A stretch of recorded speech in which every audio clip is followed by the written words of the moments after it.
So, NLEX, TNT, quarterfinals ng PBA, no, game 2. So, nanalo itong NLEX, no, dahil nagkaroon ng adjustment si Coach Jong by using more of his players, no.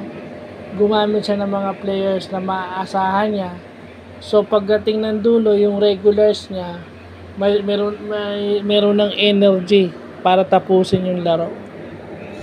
Well, makikita naman natin na pag wala si Poy Eram sa loob, si RSJ yung kanilang rim protector. So, nung endgame, RSJ forced to defend the perimeter. Ay forced to defend the perimeter.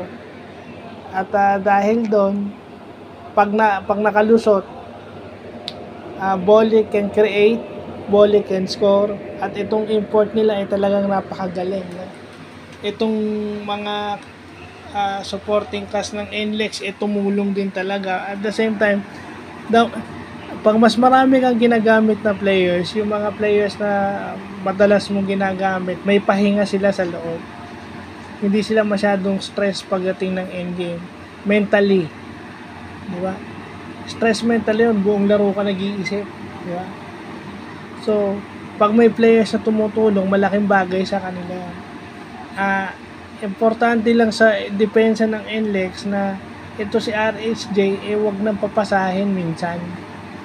Pa-scorein mo na lang itong si RSJ kasi wala ka naman talaga magagawa. Hindi mo naman talaga siya kayang pigilan.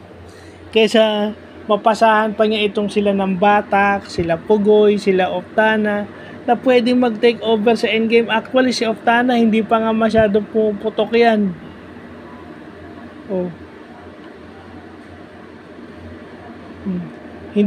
Isa pang hindi nila kayang pigilan, si Jason Castro. Di ba? So, dapat maghanap na lang kayo ng papaul kay Jason Castro kasi yun yung dalawang players ng TNT na hindi mo naman kayang pigilan, si RSJ tsaka si Jason Castro. Hindi mo naman talaga kayang pigilan yun. So kasi delikado yung and I think maraming scorer yung TNT. Kita nyo sa simula pala bumabanat na. So kailangan ma-contain na nila yung yung TNT at the start. At the same time, kung pwedeng gumamit ng maraming players para bilisan yung laro. Kasi meron naman silang paminsan-minsan bilisan yung laro na wag nang ipa-set up yung depensa ng TNT. Dahil pag pina-set up mo yung depensa ng TNT, mahirap silang tibagin. Kasi mga mahahaba rin at athletic. So 1-1, definitely itong si hari ng dribble drive mag-a-adjust to. Ano na namang adjust to? Adjustment ang gagawin nito.